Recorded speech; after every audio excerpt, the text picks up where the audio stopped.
Hello दोस्तों, जय हिंद, जय भीम, जय संविधान। एक हम आपके लिए बहुत महत्वपूर्ण प्रश्न लेकर के आए हैं। अक्सर ये प्रश्न जो है ये सोशियोलॉजी और एंथ्रोपोलॉजी में कई बार पूछा जा चुका है पिछले एग्जाम्स में, और हम उम्मीद करते हैं ये प्रश्न आगे भी पूछा जा सकता है। तो काफी महत्वपूर्ण प्रश्न है ये, नातेदारी, किनशिप और जेंडर। आपके प्रश्न पत्र में ये प्रश्न इस प्रकार भी आ सकता है कि ये अलग अलग सेपरेटली आ जाए कि नातेदारी का विश्लेषण करिए, या नातेदारी को स्पष्ट कीजिए, या नातेदारी को परिभाषित कीजिए। सेम जेंडर के लिए भी हो सकता है कि जेंडर को परिभाषित कीजिए, या जेंडर का उल्लेख कीजिए, या जेंडर को स्पष्ट कीजिए। तो किसी भी तरीके से ये प्रश्न आपके प्रश्न पत्र में आ सकता है, और काफी इंपॉर्टेंट है ये एंथ्रोपोलॉजी के अंदर कई बार पूछा जा चुका है ये पहले भी क्वेश्चन एंथ्रोपोलॉजी के सब्जेक्ट में। ठीक है, तो आज हम इस प्रश्न को समझेंगे कि शब्द और ये जो प्रश्न है ये असल में है क्या, नातेदारी और जेंडर क्या होता है। वीडियो शुरू करने से पहले मैं आपसे अनुरोध करना चाहूंगा कि प्लीज आप हमारे पेज को सब्सक्राइब, वीडियो को लाइक कर दीजिए, ताकि फ्यूचर में आने वाले जो वीडियोस हैं वो आप तक पहुंच सकें। पहले हम नातेदारी की बात करते हैं। नातेदारी उन सामाजिक संबंधों का जाल है जो रक्त, ब्लड, विवाह, मैरिज या गोद लेने, एडॉप्शन के माध्यम से लोगों को आपस में बांधता है। ठीक है, देखिए नातेदारी आपने सुना होगा कि भाई ये हमारे नातेदार हैं या रिश्तेदार हैं। नाता किस प्रकार जुड़ता है? 3 प्रकार होते हैं। पहला होता है कि भाई या तो ब्लड से कोई रिलेटिव हो, या फिर विवाह के बाद, मैरिज होने के बाद में मेरी वाइफ और पैदा होने वाले बच्चे, उनसे नातेदारी होगी, या अगर मैं अडॉप्शन कर लेता हूँ, गोद ले लेता हूँ, तो उससे भी नातेदारी मेरी हो जाएगी। अब ये 2 प्रकार की होती है। पहला है रक्त संबंधी, माता पिता, भाई बहन और बच्चों के बीच का संबंध जो जैविक या खून के रिश्ते पर आधारित होता है। बायोलॉजिकल जो भी रिश्ते होते हैं, जैसे मेरे सिस्टर और ब्रदर हो गए, मेरे माता पिता हो गए, या मेरे आने वाली जो नस्ल है, मेरे जो आने वाले बच्चे हैं, वो एक तरीके से क्या होंगे, रक्त संबंधी होंगे, जो कि नातेदारी में आएंगे। आगे देख लेते हैं इस प्रश्न को। इसके बाद आता है वैवाहिक संबंधी, एफिलल, विवाह के बाद बनने वाले रिश्ते, जैसे पति पत्नी, सास ससुर और देवर। मेरी वाइफ है, मेरे जो माता पिता हैं वो उनके क्या हो जाएंगे, सास ससुर हो जाएंगे, तो एक नातेदारी जुड़ जाएगी। या मेरा जो भाई है वो मेरी वाइफ का क्या हो जाएगा, देवर हो जाएगा। ठीक है, तो ये इस तरीके से नातेदारी जुड़ जाती है। नातेदारी समाज को व्यवस्थित करती है, और ये तय करती है कि संपत्ति का उत्तराधिकारी कौन होगा, जैसे पितृवंशीय या मातृवंशीय व्यवस्था। 2 तरीके की व्यवस्था होती है, या तो पितृवंशीय होती है या मातृवंशीय व्यवस्था ये होती है नातेदारी में। अब नातेदारी समाज को व्यवस्थित कर देती है और तय कर देती है कि संपत्ति का उत्तराधिकारी कौन होगा। अब अगर मैं कोई भी रिलेशन ही नहीं रखूंगा किसी से, तो जो मेरी संपत्ति है वो किसके पास जाएगी, है ना, अगर मेरा कोई नातेदारी ही नहीं होगा तो। इसलिए ही ये नातेदारी का कॉन्सेप्ट है कि मेरे बाद मेरा उत्तराधिकारी कौन होगा।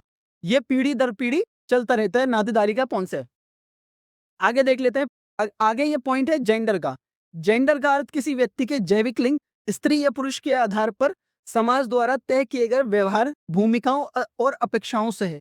देखिए, आपने अक्सर देखा होगा कोई भी फॉर्म भरते टाइम, अगर आप कोई डॉक्यूमेंट बनवाने के लिए फॉर्म भरते हैं, या अगर नॉर्मली आप कोई टिकट बुकिंग अपने लिए करते हैं, कहीं पर लिखा होता है ये शब्द सेक्स, या फिर कहीं पे लिखा होता है जेंडर शब्द। पर ज्यादातर लोग क्या समझते हैं कि ये दोनों एक ही शब्द है, मतलब दोनों का ऑलमोस्ट सेम है, ऑलमोस्ट। बट छोटा सा इसमें एक एक छोटा सा इसमें मतलब के डिफरेंस क्या होता है कि सेक्स का जो मतलब है, ये सेक्स का मतलब है जिस लिंग में हम पैदा हुए हैं। मान लीजिए जैसे मैं पैदा हुआ तो पुरुष पैदा हुआ, है ना, मेल पैदा हुआ। वो किससे मेरे अंदाजा लगाया गया, जब मैं हॉस्पिटल में था, जनन अंगों से, है ना।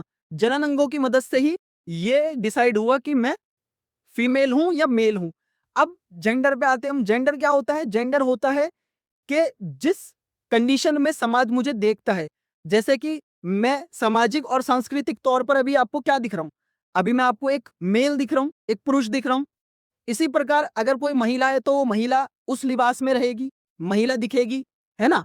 तो जेंडर क्या होता है? जेंडर होता है कि हम किस सामाजिक सांस्कृतिक रूप में अभी हैं मौजूद, है ना।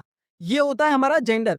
और सेक्स होता है वो जो जिस लिंग में हम पैदा हुए हैं, जो हमारे जननांगों से पता चलता है कि हम किस मतलब के लिंग के अंदर हमारा जन्म हुआ है, ठीक है। और जेंडर में क्या होता है, जेंडर में समाज और संस्कृति द्वारा क्या होता है, एक कॉन्सेप्ट चलता है जेंडर में कि ये पुरुष है, इसको पूरे घर की जिम्मेदारी उठानी पड़ेगी, इसको ही बाहर जाकर के काम करना होगा और पैसे ला करके पूरे परिवार का पालन पोषण करना होगा। और महिलाओं की ये कॉन्सेप्ट क्या रहता है कि भाई ये तो लड़की है या ये तो औरत है, इसको घर के अंदर रहना होगा और घर का ही सारा काम करना होगा। ये जो कॉन्सेप्ट है ये जेंडर का कॉन्सेप्ट है, ठीक है। अब हम आगे इसको देख लेते हैं। ये एक सामाजिक और सांस्कृतिक निर्माण है। जो जेंडर है वो क्या है, सामाजिक और सांस्कृतिक निर्माण, जो यह तय करता है कि एक पुरुष या महिला से समाज में कैसा व्यवहार करने की उम्मीद की जाती है। देखिए अब वही पॉइंट आ गया कि समाज के अंदर समाज आपको किस नजरिए से देखता है। यह है जेंडर का कॉन्सेप्ट। सेक्स का जो कॉन्सेप्ट है वो इस पे डिपेंड करता है हमारे जननांगों पे जो हमारे पैदाइश के टाइम पर थे। अगले हम पेज पर जाते हैं। अब इसको हम समझते हैं कि नातेदारी और जेंडर का संबंध क्या है। Kinship and gender. नातेदारी और जेंडर एक दूसरे से गहराई से जुड़े हुए हैं। नातेदारी की व्यवस्थाएं अक्सर समाज में जेंडर भूमिकाओं, जेंडर रोल्स को तय और मजबूत करती हैं। उदाहरण के लिए अधिकांश समाजों में नातेदारी पितृसत्तात्मक पैट्रियार्शियल होती है, जहां वंश पिता से पुत्र को चलता है और पुरुषों को परिवार का मुखिया माना जाता है।